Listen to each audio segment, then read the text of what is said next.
Baiklah kalau demikian. Kebetulan ada putri kami seorang yakni si bot termudar. Kata Sungguh Marpasang dengan sungguh-sungguh. Jika sudah Bapak kabulkan, orang tua saya akan datang kemari menyerahkan biaya pestanya. Kata Guru Sodung Dangon. Baiklah, Jawab Sungguh Marpasang. kami pun perlu juga mufakat dahulu dengan anak-anakku yang telah berumah tangga. Baiklah Pak, mufakatlah Bapak semua. Kata Guru Sodung Dangon. Kapankah kami datang untuk mendapatkan kepastiannya? Tanya Guru Sodung Dangon. Datanglah dalam minggu ini juga. Jawab Sungguh Marpasang. Terima kasih Pak. Kata Guru Sodung Dangon seraya permisi pulang.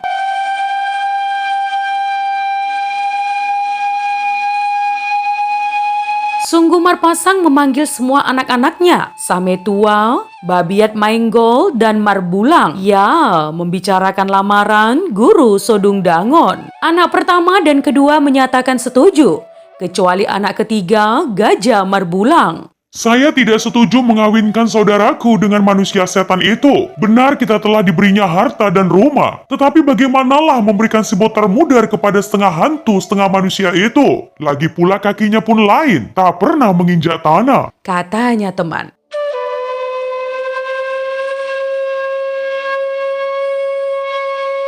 Beginilah anakku, kalau kau tidak setuju, terserah. Tetapi si bot termudar mesti jadi istri Guru Sodung Dangon, karena kita telah bermakan budi selama ini. Kata ayahnya. Kalau begitu pendapatmu, terserah kalianlah.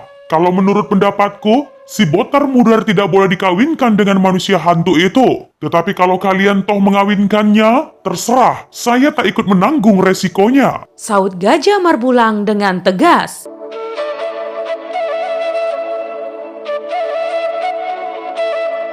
Demikianlah mufakat itu berakhir dengan pendapat yang tidak seirama. Ya, 1 minggu berselang kembali. Guru Sodung Dangon datang menagih janji calon mertuanya. Sesampainya di rumah, Sungguh Marpasang menghormatinya dengan penuh sopan santun. Adapun kedatangan saya adalah untuk menanyakan bagaimana hasil mufakat Bapak. Cetusnya teman. Ya baik, maksud tersebut dapat kami kabulkan. Jawab calon mertuanya. Jadi, kapan kalian datang bersama orang tuamu? Tanya Sungguh Marpasang. Baiklah Bapak yang menetapkan. Kapan kami datang, Pak? Jawab Guru Sodung Dangon. Terserah kepada kalianlah. Kapan saja kami tetap bersedia menerima. Jawab Sungguh Marpasang.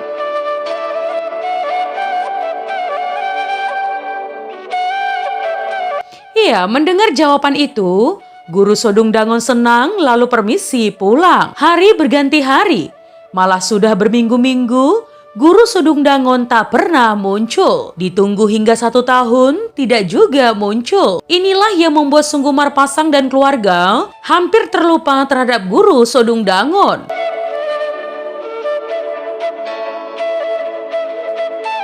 Pada suatu hari teman, satu kerajaan yang dipimpin oleh Tuanku Barus II mengadakan pesta gendang selama 7 hari 7 malam untuk memilih istri anaknya, Tuanku Barus III. Ya, kepada seluruh rakyatnya diberitahukan agar menghadiri pesta itu dan para gadis supaya ikut menari. Barang siapa di antara gadis ini dipilih Tuanku Barus III, dialah yang menjadi istrinya.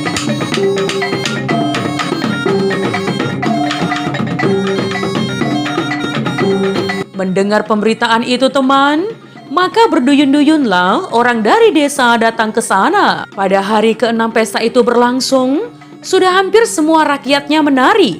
Tetapi tak seorang pun yang terpilih oleh putra raja. Bahkan hingga hari ke-7 teman, tidak juga terpilih calon istri yang diharapkan.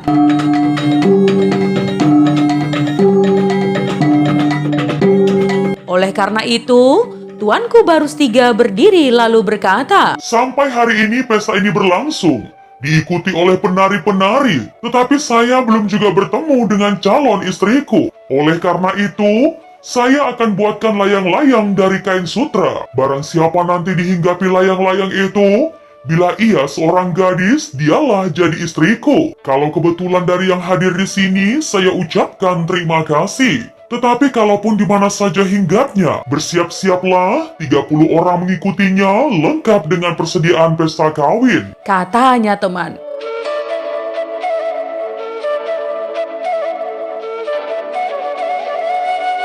Untuk memenuhi ucapannya itu, semua persediaan disiapkan, beserta 30 orang pengikut. Segera layang-layang sutra itu diserahkan kepada Tuanku Barus III untuk diterbangkan. Setelah diterima, beliau berdoa kepada Tuhan Yang Maha Pencipta. Ya Tuhan Maha Pencipta, sudah 7 hari 7 malam berlangsung pesta gendang, tetapi belum juga bersua dengan menantu orang tuaku. Sekarang ya Tuhan, tunjukkanlah siapa yang akan menjadi istriku, yakni gadis yang mendapat layang-layang ini.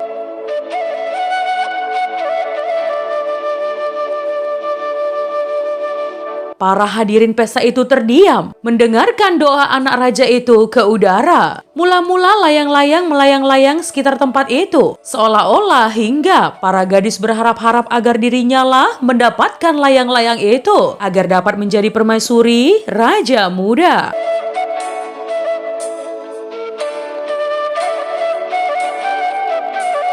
Tiba-tiba layang-layang itu terbang tinggi. Semua mata hadirin memandang ke atas. Sebentar kemudian, layang-layang ini menurun, tetapi naik lagi. Hal ini berlangsung hingga 3 kali. Kemudian naik lagi, lalu layang-layang itu pergi. Ya, melihat situasi itu para penonton pun lari mengikutinya, didahului oleh 30 orang pengikut Raja Muda.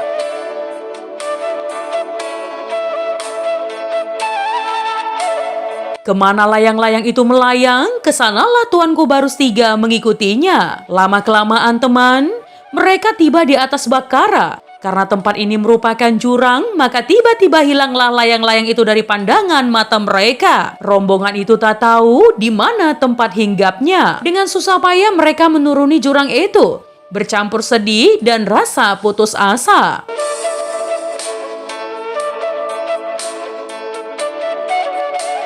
Pada suatu tempat, dengan rasa kesal, mereka berhenti karena haus dan letih. Mereka saling menduga kira-kira di mana tempat jatuhnya layang-layang sutra itu. Kemudian Raja Muda Barus menunjukkan rasa sedihnya. Kalau tidak dapat, bagaimanalah jadinya nasibku nanti? Katanya teman, dengan kesal, disuruhnyalah rombongan itu mencarikan ke Bakara. Sedang dia sendiri tetap di tempat itu dengan maksud berdoa kepada Tuhan Yang Maha Pencipta. Ya, untuk mendapatkan petunjuk tentang calon istrinya yang dihinggapi layang-layang itu.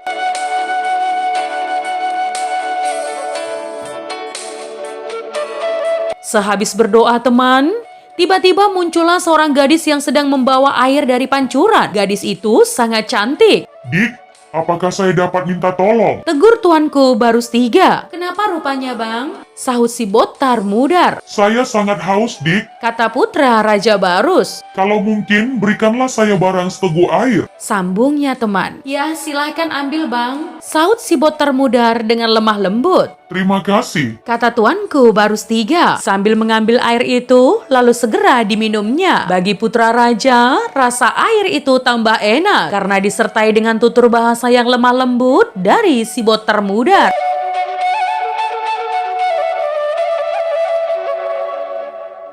Abang ini dari mana rupanya? Gadis itu balik bertanya. Ah, tak dapat lagi kuceritakan, Dik. Kami ini datang dari Barus. Orang tuaku telah memukul gendang 7 hari 7 malam untuk memilih jodohku. Tetapi tidak dapat. Akhirnya kuterbangkan layang-layang ke udara. Barang siapa yang dihinggapinya atau mendapatkannya, dialah calon istriku.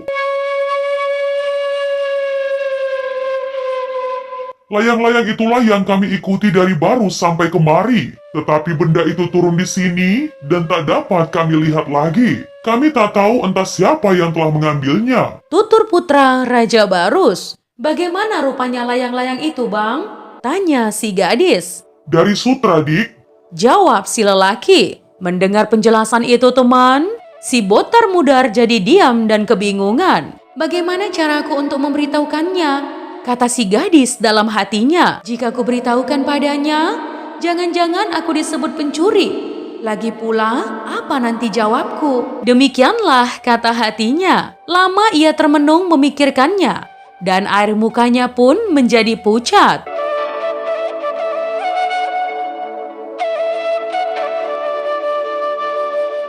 Melihat perubahan pada wajah si gadis, putra raja menjadi heran. Mengapa jadi termenung, Dik? Kata tuanku Barus III memecahkan keheningan itu. Si botar mudar tambah gugup.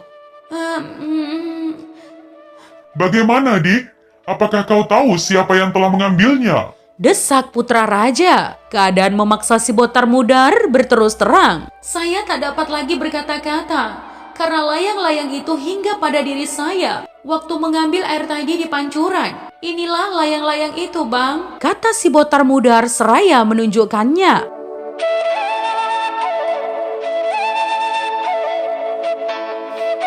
Terima kasih, Dik. Kaulah calon istriku. Peganglah itu. Apa boleh buat? Janji tak dapat dipungkiri. Kini bawalah kami ke rumah orang tuamu. Ada 30 orang yang membawa keperluan pesta perkawinan kita, kata putra raja. Si botar mudar semakin bingung menghadapinya, teman. Dengan suara yang agak serak dan tertahan, dia menjawab. Apa yang saya akan katakan kepada orang tuaku, Bang? Jelaskan, Dik, kejadian yang sebenarnya, kata putra raja. Bagaimana kalau mereka tidak mau, Bang? Tanya si botar mudar. Pasti mau orang tuamu, Dik, karena kejadian ini adalah kehendak Tuhan Maha Pencipta. Menurut saya, mereka tidak akan menolak. Beritahukanlah bahwa ada 31 orang dan akan menyerahkan segala keperluan pesta kita, karena kita harus segera berangkat ke Barus.